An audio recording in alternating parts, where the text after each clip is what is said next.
Bro, why do people get so excited to bump into you in public here? This is one of them things, by the way, guys. Sorry I'm glistening like the sunshine. It is the 4th day of the heat wave. The fact that I'm in this good of a mood is only by the grace and the glory of God, because I absolutely hate it. But anyways, not the point. Why do people, get so excited to bump into you in public? Hold on a minute. It's the, oh my gosh, hey, or the, wait, do I recognize you from somewhere? No, you don't. Like, I've got to the point, where I just lie these days. Like, I'll say it. I just lie sometimes because I'm like, no, you don't. Because a lot of the time they don't know me from somewhere. They actually don't. Sometimes, some people, I'm not going to specify gender, but it's going to be pretty obvious. We'll use that as an excuse, because I had that the other day as well. This guy was like, hey, do I know you from somewhere? And I was like, definitely not. Like, definitely not. And what a cringe way, by the way, to start a conversation, because now we're just here and I'm looking at you sideways. And then you're going to swing around and be like, anyway, so... And it's like... But yeah, I actually hate, like, my blood literally boils when people look like starting to calculate and be like, wait. And they're like looking excited. Like, why are you excited? Why are you excited to ruin my day? Why are you excited to ruin my mood? Because the thing is, in me, I feel like it's the life I've lived, and the life I've lived and the things that have happened, that is just like, there's going to be some negative like to it. Like, I don't mean to be a negative Nance or anything like that, but I am being. There's going to be something negative to it. It's like, wait, aren't you, like, you know what I mean? It's just like, this. And then it's the fact that people feel so entitled to just ask a bunch of questions about your personal life when you're not even in each other's lives. Like, this is something that's just, I feel like every day I wake up and I realize how more and more things are ridiculous, that we all stay doing as humans. Because I'm like, wait, so you just woke up today and you thought because you bumped into me, now I'm supposed to tell you my life story and what I've been doing for the past however long. And if I say, and this is the thing, this is why I don't like getting into conversations with anyone about anything. If I try and say something like, oh, I'd prefer not to, speak about that, or you have to ask them, or whatever. Or, people get really defensive, as if like, oh, they take it really personally. And it's like, I don't think people can understand that not everything's about you. Like, I don't know, guys. Not everything's about you. Like, this is how I feel like sometimes, It's like sometimes the way someone's responding to you is just their own boundaries. Like, this is why I say, I think having boundaries and putting up boundaries is so much work. Like, it's more work than my actual job. Like, because people take things to heart. Like, oh, I don't really want to talk about that. Oh, I prefer not to share this. Oh, why? Is it something I've done? Sorry, I did. And then even in their apologizing, and they realize that maybe they've overstepped their boundaries a little bit, then you now have to kind of console them in them apologizing to you, because now they feel bad, and now they kind of need you to validate and acknowledge that you're accepting their apology. Like, people are so needy. Like, I can't believe it. Like, I can't believe I've got this far in life. And I realize it really is like that. Like, the world is split into two groups of people. And it's the needy, and then it's the rest of us. And the crazy part is, the needier you are as a person, the happier you are in life. I can assure you. Because even people who like see themselves as like super generous and stuff, they're still quite needy, because it's like when a person will do something like that nobody asked for. So it could be like, I'm going to use an example. I'm going to make up an example that I haven't personally experienced. So it could be like,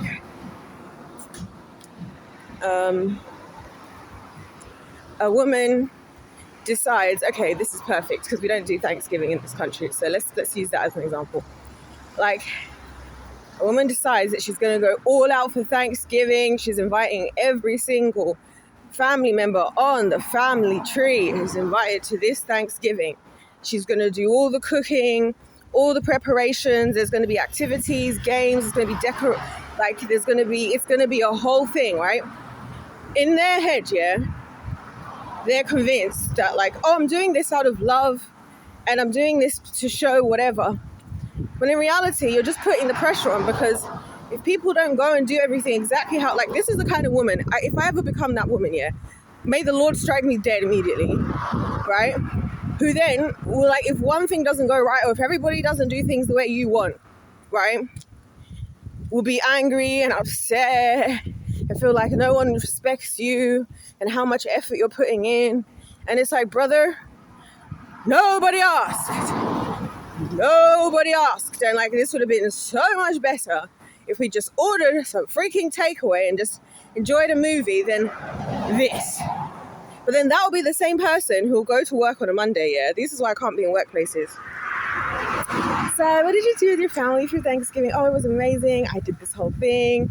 I did this whole this. And, I was a little bit upset because, people didn't seem to take it very seriously. And, my family means everything to me. And to be so disrespected when all I do is for them. I literally live for them. I live for my kids. I've been trying to be the best wife. It's like, who is this for? Like, this is what I'm saying again, when I'm saying, like, a lot of things in life, that's what I'm saying. It's actually, you're actually the neediest one there, because you need it to be so validated. You need to have a story to go and tell at work on Monday. Like, do you know what? I know people like this. And you know what's funny? I've got to the point in life here, there's some people, I'll give them their opportunity to have their story to go and tell people. Because it makes my life easier. Rather than them having to conjure stuff up, I'll give you a story. Like, I'll create a situation where I'll allow you to do something so you have your story to go and tell. Whoever you need to go and tell, whatever validation. Everything I keep talking about seems to keep... Yeah, let's actually go down that way. I can still walk down that way because that way is too sunny, man. Let's walk amongst the trees. Me walking down this little bit here with my sprained ankle. Like an idiot, but whatever. Yeah, these are the people I'm talking about. Yeah, these are the people I'm talking about. Because this is also how a lot of losers operate, This is why I don't trust anybody's intentions on anything. Like, I don't. Because a lot of times people are doing stuff, but it's because they feel entitled to what they're going to get in return. And I see that happening all the time where I'm like, you know what? Like, because I don't think that way. I'm a very impulsive person. I do things in the moment. If it feels right in my heart to do it, I'm gonna do it, and honestly, I'm gonna forget. I'm gonna just forget, and that's just gonna be that. So this is why I don't trust people for anything these days. I don't want your help. And I also don't want anything from anyone. And it's not that I actually did want anything from anyone anyway. That's the other thing. I'm just like, it's like I was saying yesterday. Why go to all these lengths to like have to gain all these things from others when you could do it yourself? Like, if you're willing to put in this amount of effort, yeah, to be so loved and adored and accepted and to be seen and valued and all this stuff, yeah, why not just put that same effort into being able to find that within yourself, is my question. I don't know why we don't do that. Because that's something you can actually stand on. And then you can actually be a gift to others as opposed to a burden. That's the thing. Then you can actually be a gift. And a gift by just being who you are and not overthinking. Because I feel like I said, a lot of things that people do in this day and age, it's like, did you do this out of genuine care or did you do this for some other reason? Like, this is why, I talk a lot about having a relationship with God. Because what I like about him is he knows my intentions.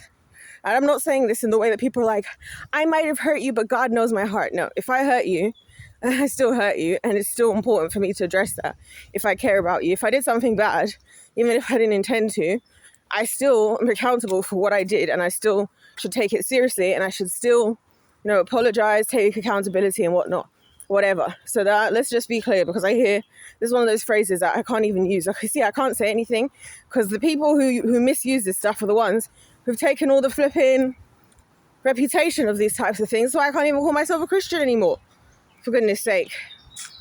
But what I mean by that is that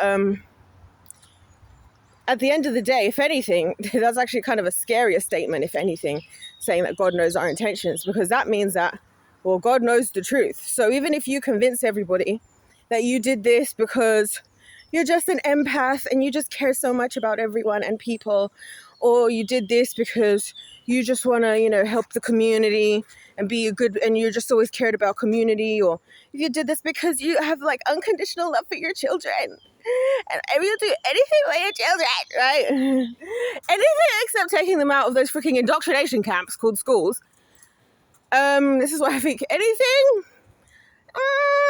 I've had many conversations with a parent.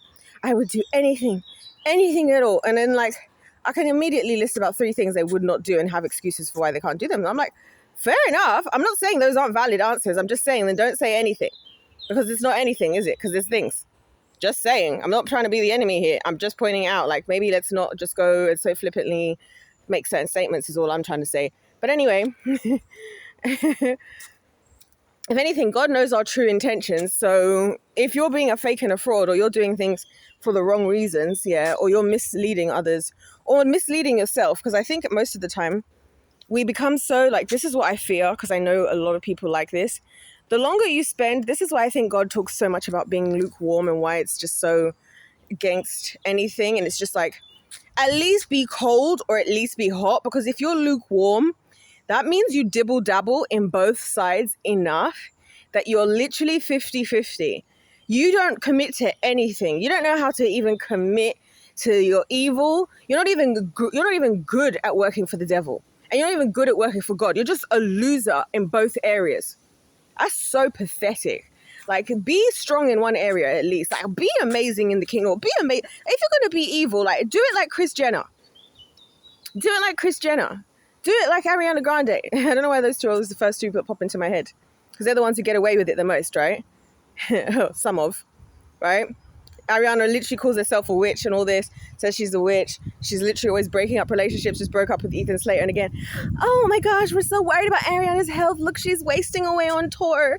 No one's ever talking ever about this woman's, like, and if they do, it lasts for 1 second, and then she releases a song, yes, and say that thing with your chest, and she's like, yes, and I'm like, you know what, love her. I love her. You know what I mean? At least be good at it. At least be good.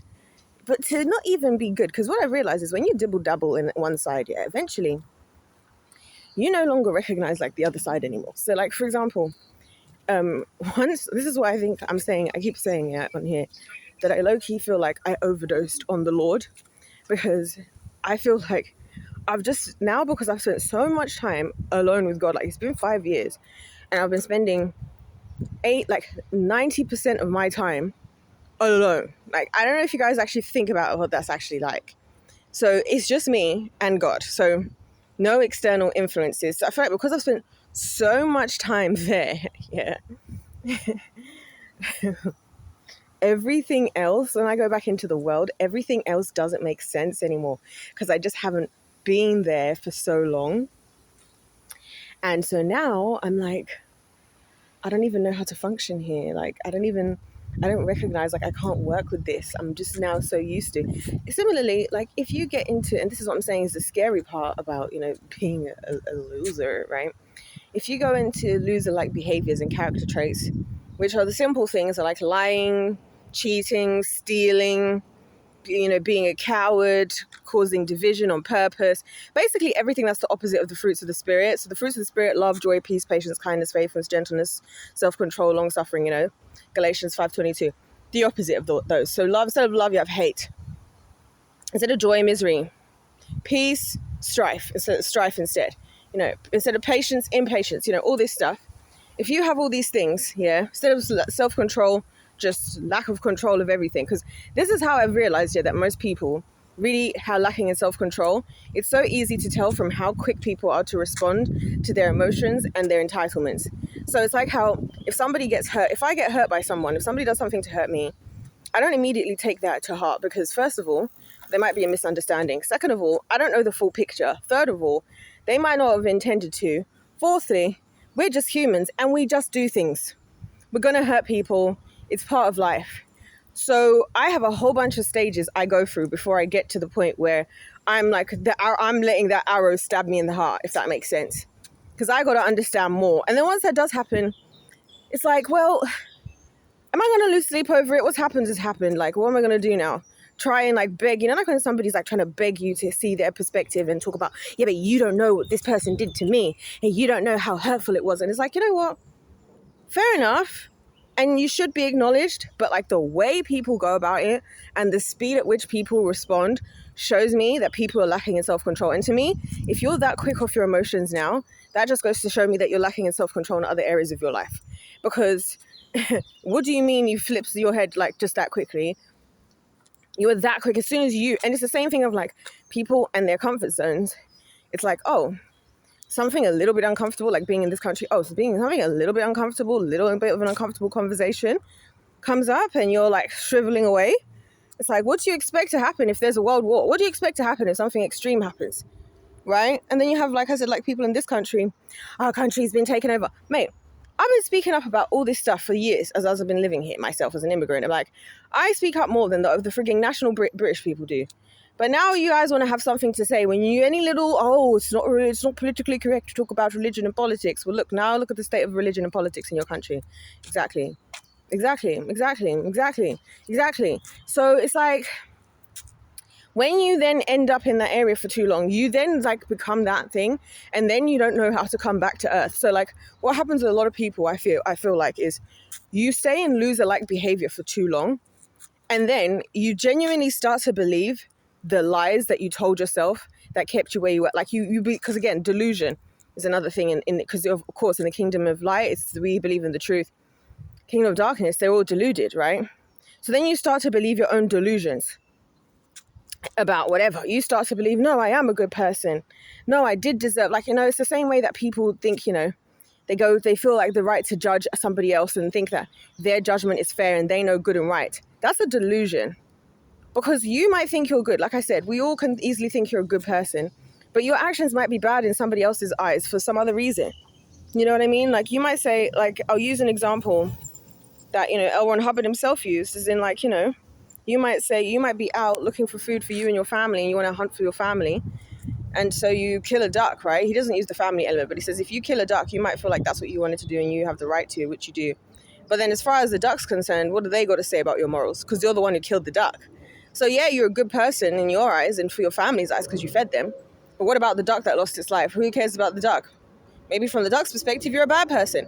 I'm not saying that you are. I'm saying that the delusion of us thinking we're good people is the problem. And it's a delusion that exists mainly with the losers. Because anybody who I know in life who's a winner, he tends to think not very much of themselves or tends to have a very humbling, very quick to be able to tell you at least a few flaws about themselves.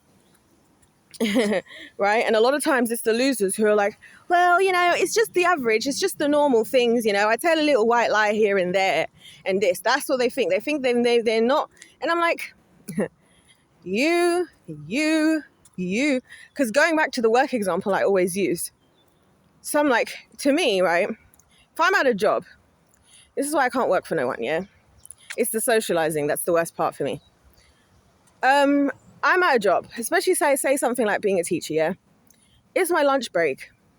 On my lunch break, I want to go somewhere. Let's say I decide to go and sit by myself in some corner of the school, or better yet, go and sit like in my car outside the school, right, to eat my lunch. Then there's that one person that sees you and like knocks on the thing like, oh, hey, I noticed you were by yourself. I thought I would just come and, whatever. It's like, oh no, it's fine. I just wanted to have a moment to myself. Oh no, what have I done? Have I upset you? Have I done something wrong? I just wanted to just seem like, and then now all of a sudden I have to now be the one here to coddle your feelings, which is exactly what I'm trying to take a break from because I'm working with children. And now I'm having to coddle your feelings because you wanted to be a good person.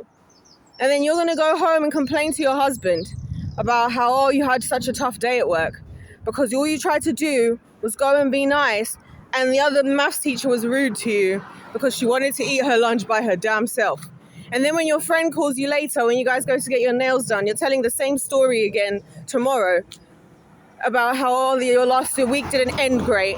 All of a sudden your week ended horribly because one person was trying to maintain their boundaries and you just wanted to be a good person. Meanwhile, every single part of all your actions is proof as to why some of us would rather be like being lunch by ourselves where we're free from having to do all this work to deal with you and your emotions and you and your lack of boundaries. But in the world, will love you up because, oh my gosh, you're just trying to be nice. But could it, sorry? Thank you. That's so funny. These two girls were just like, clock it. I'm glad I'm not the only one. Yeah, and you're just trying to mind your damn business, yeah? You're trying to mind your business. And now you're the bad guy because somebody else had all these emotions. Like, it's just like, brother. And then this is what the world loves. It's, oh, and then they'll come to you, like people like me, like, oh, the amount of times I've had this conversation, yeah, it makes my blood boil. Yes, this whole trail of thought started from somebody, like me almost bumping into somebody, because I saw somebody looking at me as if they knew me and like having that little glimmer of light in their eyes, as if like, oh, and I was like, oh, hell no, hell no. And then people come up to people like me like, yeah, but you know that she just likes, you know, she's just sensitive. That, you know what, I'm sensitive. This is what I'm realizing. You know why I only cry by myself? Because there's nowhere I get to cry. There's nowhere I get to cry. So I'm always crying by myself because there's nowhere I get to cry.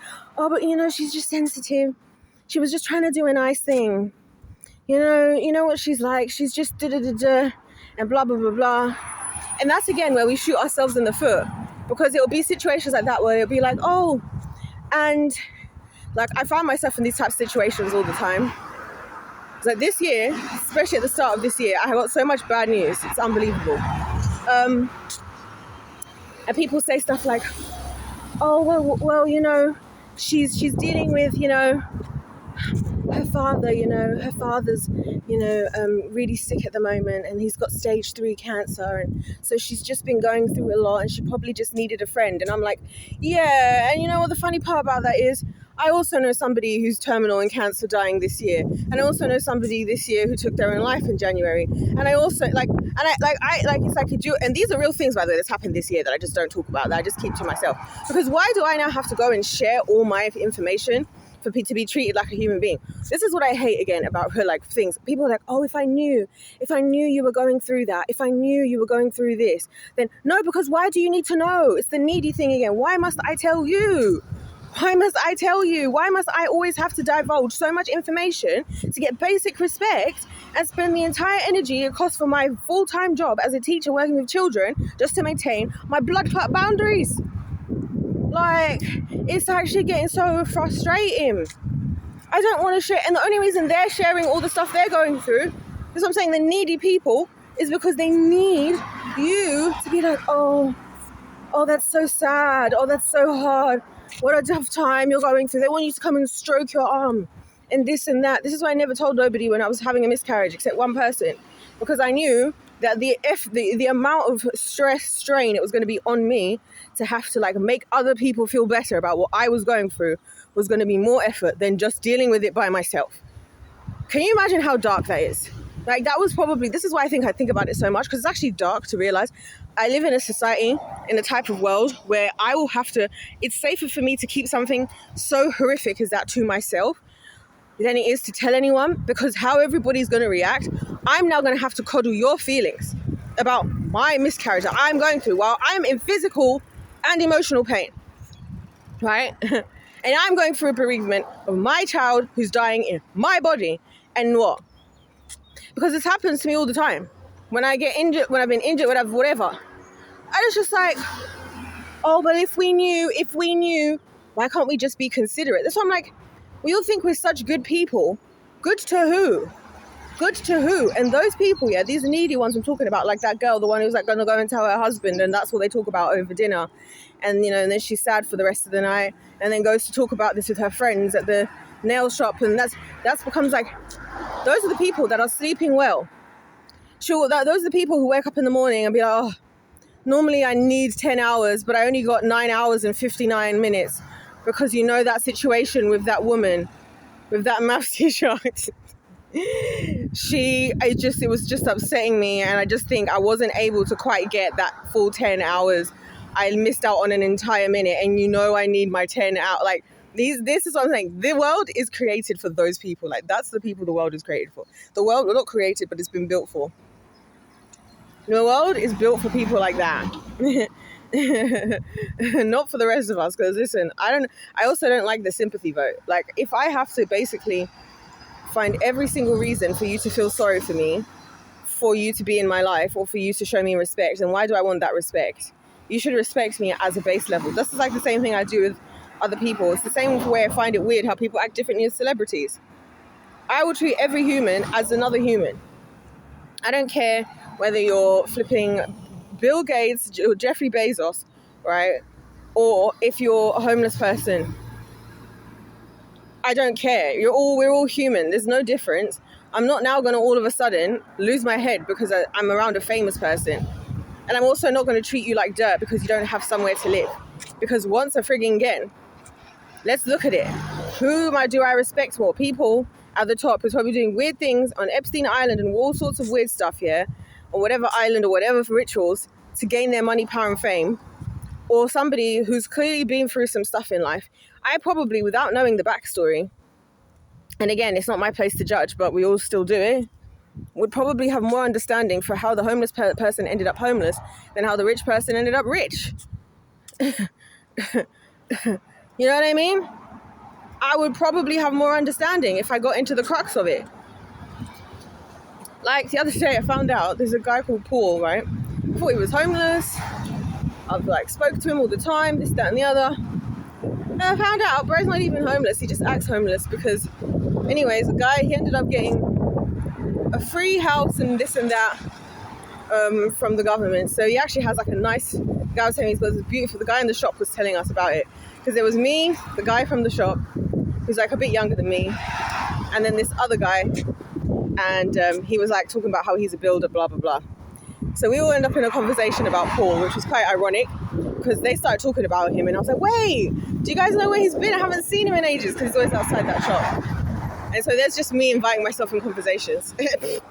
Anyway, and then the guy was like, yeah, didn't you guys know? There was one guy who was sending him this amount of money every week. He's also got a lovely 2-bedroom house with this and that on this road. He was never homeless. He gets this amount of money also from this. Bro is just living life and just taking advantage of everyone. And I'm like, you know what? I respect it. I respect that. Because that's my thing as well, where it's you see yourself as a good person.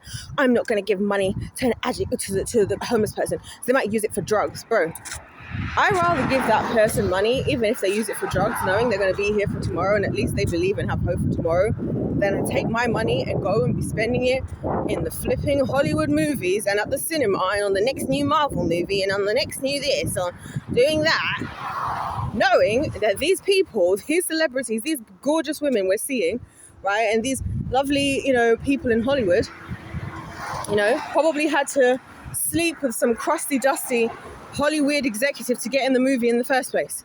Probably were doing some weird rituals anyway. So who would I rather support? And rather than that, which one is more of a good person? Which one makes me a better person? Helping the guy who's homeless and now finding out anyways that bro was living life, right? Or me in my prideful self going in my lovely friendship group to go and watch the next Marvel movie and furthering the pockets of these people just so they can have even more money to silence their victims. I don't like it here. And that's just what I mean. When the Bible talks about if you can't love God and love the world, if you love God, you hate the world. If you love the world, you hate God. It's so true. The more time you spend in one, the more you hate the other. It's kind of like how even when you're freezing cold, when you're freezing cold, oh wow, these are actually ripening. I'm coming back. Because I tried them before they were this ripe. And now they're going oh, and some of them I can see are how pretty! Anyway,